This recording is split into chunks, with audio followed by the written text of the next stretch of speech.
Hello and welcome to this week's podcast of Connect Her and, of course, on YouTube as well. Today I've got a great pleasure in being able to share with you one of our fantastic leaders. I've known Teresa now for quite a few years.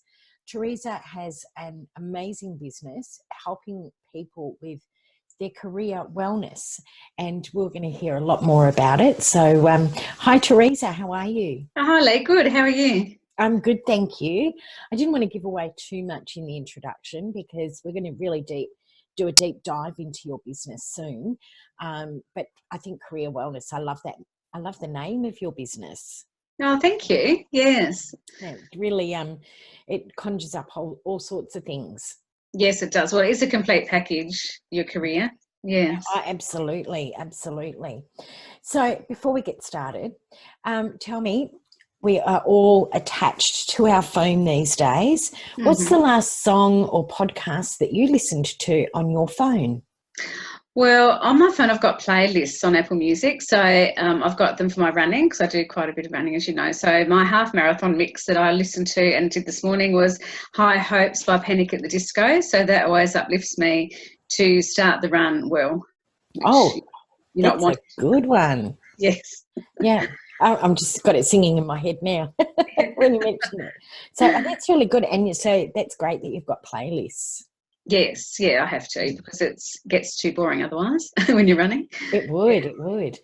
Now, we're going to be talking about your current business. Yes. But one thing that I found at our Connect Her meetings is people have such a diverse background because the meeting that the business that they're presenting at the meeting isn't necessarily their first business. So tell me, what was your first foray into business? Well, funnily enough, I used to love sewing and used to love making mohair teddy bears, which I learnt from a friend of mine. And so in between my full-time job I was doing, I decided to sell them, basically, take them to markets and see how that would go. And it was back-breaking and finger-breaking, but it was interesting because I found that the labour and love I put into them not necessarily came back to me in money, but it made me feel really good. So I learned a lot about business by doing that small business for a little while. So these were teddy bears? Yes, teddy bears. So I made them for family and friends, and then everyone said, "Oh, why don't you sell them?" So I did, but it was English and German mohair is quite expensive, so it's just getting that money back. And I think people don't realise how much work and craftsmanship goes into them. So, but it was an interesting exercise, and I still have them, and I still do make them in my spare time, and I've got time. Yeah. Now that is something I did not know about Teresa Brandau Stranks. There you go. I asked. Well done. So, Teresa, tell us more about your current business. What makes your heart sing, and a little bit about your business as well. Sure. So career wellness was really discovered because I decided to start doing resumes and packages for people that need to find jobs. And so that was really back, probably quite a few years, about 12 or so years ago. And I decided to actually go back to university and actually study career development because I wanted to make sure I was providing the whole package. So I provide resumes, cover letters, and LinkedIn profiles. I've been on LinkedIn for about 7 to 8 years now, and that has really helped my business, but also helps people get jobs. It's the full package, really. So what makes me sing is that I love when I hear from my clients that they've been successful in an interview and they've got the job that they really wanted to get. And also for businesses, I'm helping more and more women in particular with their LinkedIn profiles and finding business through promoting themselves on there and telling their stories. And that's what I want to do, is help people tell their stories. It's interesting. I was listening to a webinar myself recently, and they were saying that so many people go on and they may have initially opened up a LinkedIn profile and then they weren't sure what to do with it and they've left it. And it's sort of like a social media graveyard for some people where they've just left their stuff sitting there, which is probably not the best thing to do. So what would you say as a tip for somebody that may have put a profile up, left it for 5 or 6 years and done nothing with it? Yes, well, LinkedIn really works if you are interactive with LinkedIn. So by, I say working, actually being interactive, finding new connections or new clients or new people you want to connect with. So if you have a profile there that is just sitting there, that's great. People will still find you, but probably not in the way that you want them to. So I'd recommend either actually getting rid of that profile and or just starting again. Basically, I help people set up their profiles, and sometimes it's linked to another email address. It's not current anymore. So if you have that situation, don't try and retrieve it. It's very difficult to. So I just start afresh. It doesn't really matter. I think they purge them out of the system anyway, like we all do. And so yeah, I would just start afresh and get someone like me to help you, get your keywords and story onto LinkedIn. So, and then connections are obviously, really, really important. So there's no point telling a story if you don't have any connections. Yes. Teresa, we hear a lot in business about having your ideal client, your avatar. Who is your ideal client or your avatar? Who do you work primarily the best with? Well, I have a broad range of clients, but the ones I seem to attract, and I think every career coach or business coach attract different people depending on their background as well. So my ideal client is really probably middle management, that they may be at a financial institution or IT company, that they may be wanting to go for an internal promotion, or they've been retrenched as well, which is happening a lot, as we know. And they just really don't know how to actually look for other work or, put an application together because they've had a job for quite a few years. But I do work from graduates right through to semi-retired people because the principles are the same when applying for jobs. It just depends in what sector you're looking at. And so it's not really any ideal client, but the ones I get from LinkedIn in particular are corporates and people that are very time poor. Yeah, I love that. So what makes your heart sing? I know you talked about helping people, but is there some specific part of it that really you think that is? Because I know with my business, there's lots of things that I've got to do. Doing podcasting and editing and putting it together makes my heart sing. Like, I love this part of the job. Yes. Where, there's other parts that, and this makes my heart sing. There's other parts where I have to do it because I have to do it. What makes your heart sing in your business? I think it's interview coaching, because that's when I see the penny drop with a lot of people when they realise, yes, they can have their story written down in documents and profiles, but they actually have to talk about it as well to their clients or to their, the interviewer as well. So I do that usually over 2 to 3 sessions, and and then at the end of it, when they're actually a lot more confident, that's what makes my heart sing, definitely. Yes. Fantastic. If anybody is wondering, I've got a dog that is barking. So I'm going to ask you your next question. Yes. And then I'm going to mute myself so you can't hear my dog bark. Okay, so, that's fine. What is your favourite part of your business? The favourite part of my business is really meeting the clients face to face, and I think it's, I do a lot online, obviously, because people are very time poor, but if I get to meet them eventually and really find out, their true personality, that's what I love about it as well. But also seeing them grow and seeing that they actually get on LinkedIn, find customers or find jobs and actually listen to what I say and actually put it into practice. And then I love all that. Just love seeing progress, I suppose. Yeah. Seeing progress in clients and in any business, I think really does make you want to go back each day. Yes. And so talking about going back each day, and this was a conversation that we actually had at one of the Connect 2 meetings yesterday, was how you maintain your motivation to get up each day and do what you love to do. Because, there's times where you think, oh, that alarm clock, it's 4 degrees outside. I think I might just stay a little bit longer in bed. I know you've got the disciplines of running and doing marathons and things like that, but do you have any specific thing that is going to get you out of bed and keeps you motivated in your business?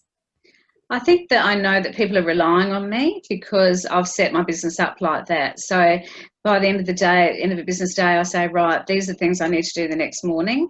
So I need to have those set in place. So then I go, right, okay, I go to the gym, I come back, take the dogs for a walk, and then I have to do this work.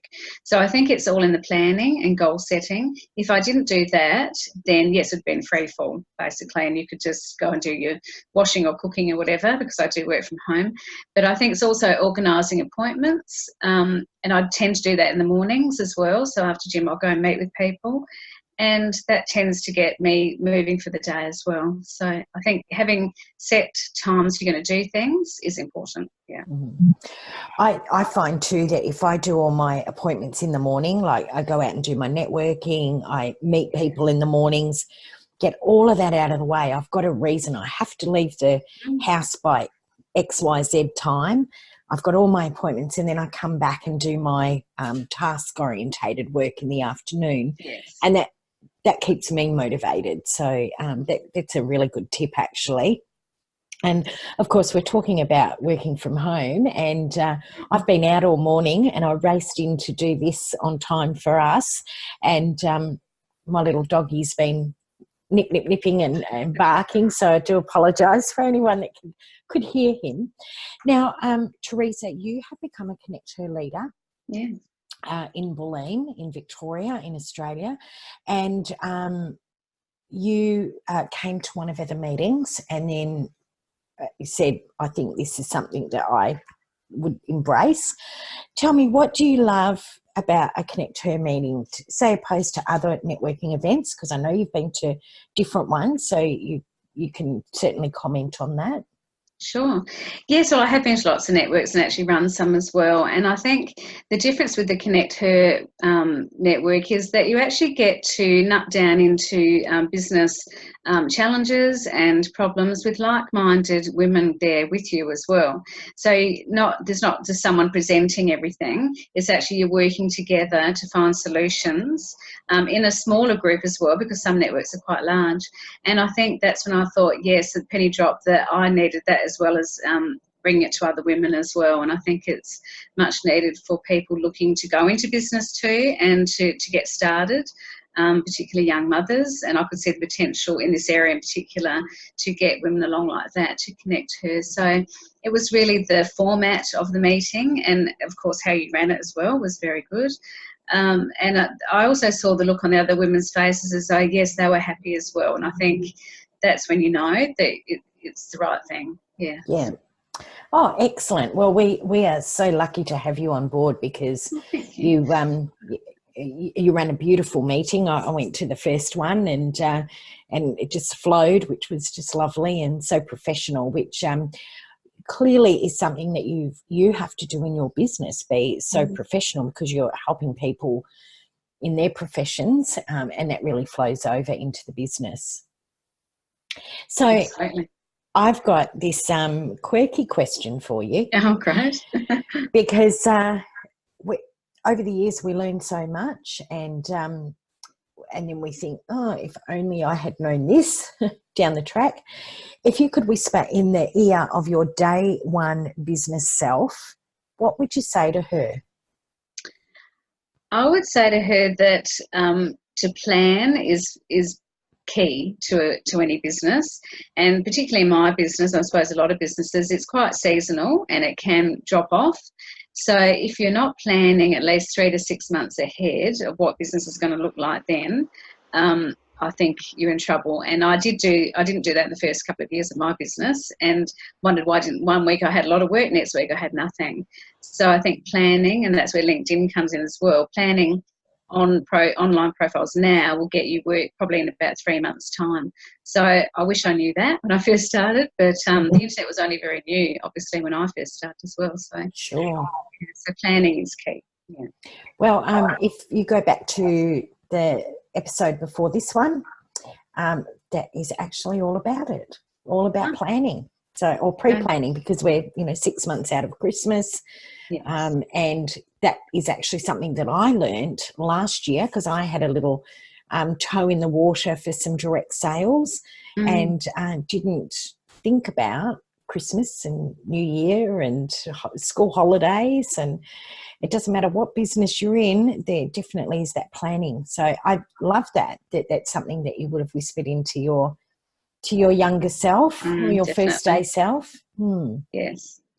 So Teresa, what would you class as, say, 2 or 3 key tips for anybody in business that you've found yourself? We've talked about planning. That's what you would have told your younger self. But say somebody listening to the podcast today, what would you say to them as, 2 or 3 key tips? And I've put you on the spot, I know. But, there's always, for me, one of my tips is to write everything down. Yes. I think to keep learning and to keep your mind open to learning. So look for self-development books. I'm always reading 1 or 2 of them. I have them always open, because I think if we think we know everything and don't keep learning, well, then we're in trouble. And probably some of us do that. And I have done that in the past, but I think as I get older, I get wiser in that area. So I think, definitely training development.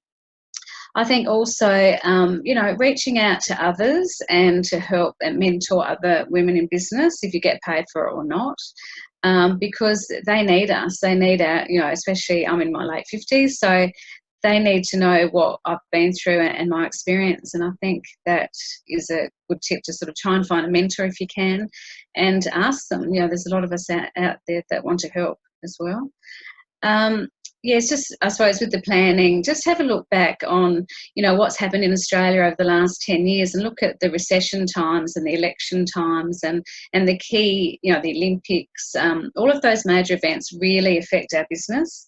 And yes, planning can help, but also, don't sort of get to the year of the election, which has happened. I know to a few people going, why haven't we got any business? What's going on? So that's another key tip, I think, is to, have a calendar out of all those major things. And even school holidays, as we know, can really disrupt things as well, and the weather, like it is now. Yeah. Teresa, thank you for all those amazing tips. And I really loved the fact that you talk about planning and planning things like school holidays, elections, public holidays, Easter, all those sort of things.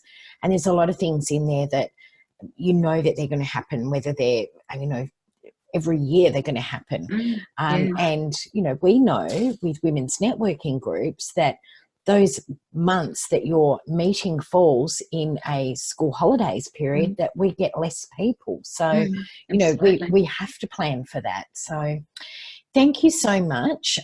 We are going to put in the show notes all the information about how to get in touch with you.